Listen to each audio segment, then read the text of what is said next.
السلام علیکم دوستو، آپ میں سے بہت سے لوگ مشہور زمانہ افسانوی T V series game of Thrones ضرور دیکھتے ہوں گے، اور جو نہیں دیکھتے انہیں ہم بتا دیتے ہیں کہ اس ٹی وی سیریز میں سرسی لینسٹر نامی ایک ملکہ دکھائی دیتی ہے جو شدید بغض و عداوت سے بھری ہوئی ہے۔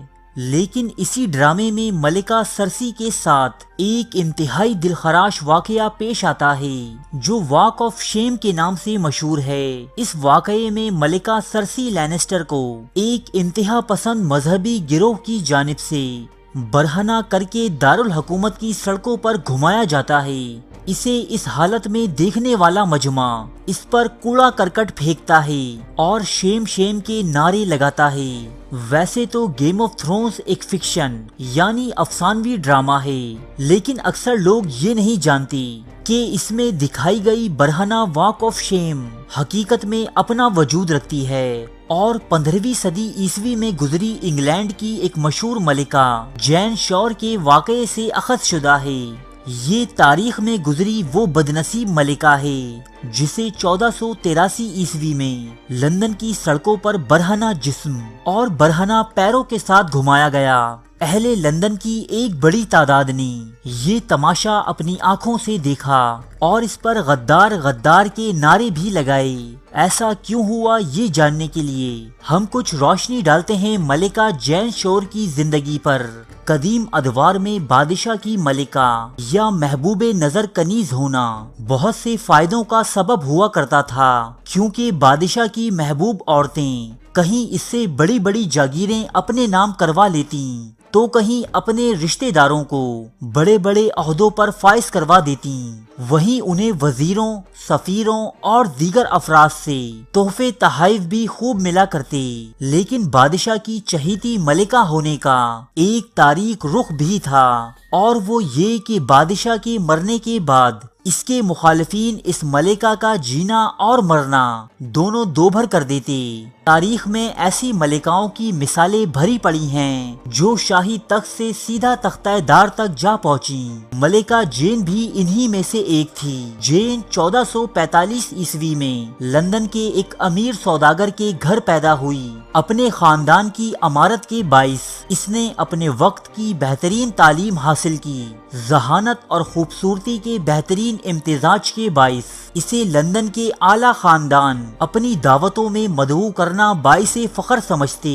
جین ابھی کم سنی میں ہی تھی کہ اس کی خوبصورتی کے باعث انتہائی امیر ترین گھرانوں کے رشتے اس کے لیے آنے لگے۔ جین کا باپ جو جلد سے جلد اس ذمہ داری سے سبکدوش ہونا چاہتا تھا، اس نے اپنی بیٹی کی شادی لندن کے ایک بہت بڑے سونار اور امیر ترین آدمی ولیم شور سے کر دی، اور یہیں سے جین کا نام جین شور ہو گیا۔ یہ شخص یعنی ولیم شور عمر میں اپنی بیوی جین سے 15 سال بڑا تھا۔ اس سے شادی کرنے کے بعد جین کو دولت و ثروت تو خوب میسر آئی، لیکن ولیم شور نامی اس کا یہ شوہر اپنی مردانہ کمزوری کے باعث جین کے ازدواجی حقوق ادا نہ کر سکا۔ چنانچہ 1476 عیسوی میں پوپ سکسٹس 4 نے ولیم شور کی نامردی کے سبب اس شادی کو ختم کر دیا۔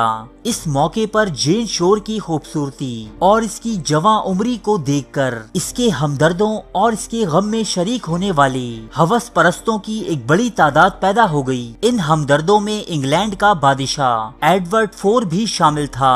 انگلینڈ کا یہ بادشاہ انتہائی حسن پرست اور عاشق مزاج مشہور تھا۔ جب اس نے حسین و جمیل اور کم عمر جین شور کو دیکھا تو اسے بھی اپنی ملکاؤں میں شامل کر لیا۔ یہاں اپنی حاضر جوابی، اپنے علم اور حسن کی بدولت جلد ہی جین شور بادشاہ ایڈورڈ کی محبوب ترین ملکہ بن گئی، جس سے ایک پل کی دوری بھی بادشاہ کو گوارا نہ تھی۔ وہیں عوام کی جانب سے جین کو اس کے بے پناہ حسن اور نازک اندامی کے باعث روز آف لندن کا خطاب دیا گیا۔ کیونکہ یہ ملکہ حسین ہونے کے ساتھ ساتھ انتہائی رحم دل بھی تھی، جو بادشاہ سے سفارش کر کے لوگوں کی غلطیاں معاف کروا دیتی یا ضرورت مندوں کی تکلیفیں دور کروا دیتی۔ لوگ بھی جین کو اس قدر نذرانے اور تحائف دیا کرتے کہ اس کا شمار لندن کی امیر ترین عورتوں میں ہونے لگا۔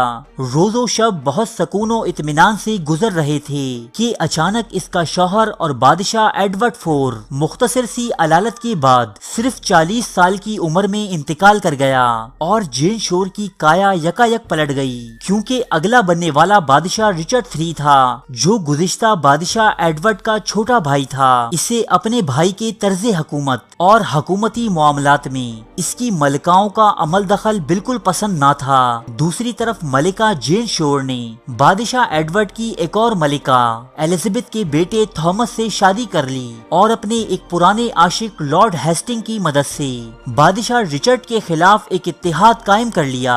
اس اتحاد نے رچرڈ 3 کی کافی مخالفت کی، لیکن جیسے تیسے وہ بادشاہ بن ہی گیا۔ رچرڈ نے بادشاہ بنتے ہی لارڈ ہیسٹنگ کو غدار قرار دے کر اسے سولی پر چڑھا دیا، جبکہ بادشاہ کی بڑی ملکہ ایلزابتھ کو جادوگری کا مجرم قرار دیتے ہوئے اسے موت کی سزا دی گئی، اور اس کے تمام خاندان کو چن چن کر قتل کر دیا گیا۔ اس کے بعد بادشاہ رچرڈ اس عورت کی جانب متوجہ ہوا جس کے باعث یہ اتحاد عمل میں آیا تھا، اور اس نے ملکہ جین شور کو سخت سے سخت سزا دینے کی ٹھانی۔ چنانچہ اس نے سابقہ ملکہ جین شور پر جادوگری کے ساتھ ساتھ بدکاری اور جسم فروشی جیسے الزامات بھی عائد کیے، اور اسے لندن کی سڑکوں پر برہنہ جسم اور برہنہ پیروں کے ساتھ گشت کروانے کے احکامات جاری کیے۔ چنانچہ بادشاہ کے حکم پر روز آف لندن کہلائی جانے والی اس حسین ترین اور امیر ترین عورت کو صرف زیر جامہ پہنا کر لندن کی سڑکوں پر دن دہاڑے گھمایا گیا، اور یہ تماشا تمام اہل لندن نے ملاحظہ کیا۔ اس شرمناک سزا کے بعد جین شور کو تاعمر جیل میں گزارنے لڈگیٹ نامی قید خانے میں بھیج دیا گیا۔ خوش قسمتی سے اس قید خانے کا فوجی افسر جین شور کے عشق میں مبتلا ہو گیا، اور اس نے کچھ عرصے بعد بادشاہ سے جین شور کی رہائی اور اس سے شادی کی اجازت طلب کی، جسے بادشاہ نے منظور کر لیا۔ اس شادی سے جین شور کے ایک لڑکا بھی پیدا ہوا۔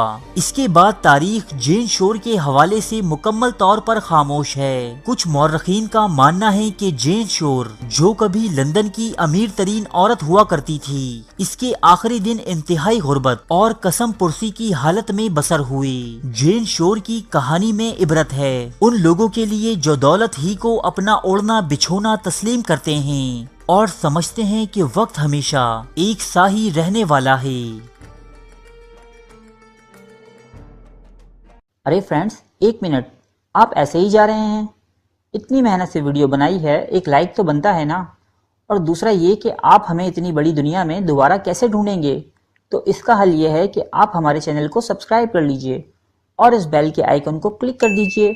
اس طرح ہمارے آنے والی تمام ویڈیوز آپ تک پہنچتی رہیں گی۔ ارے ڈریے مت، یہ بالکل فری ہے۔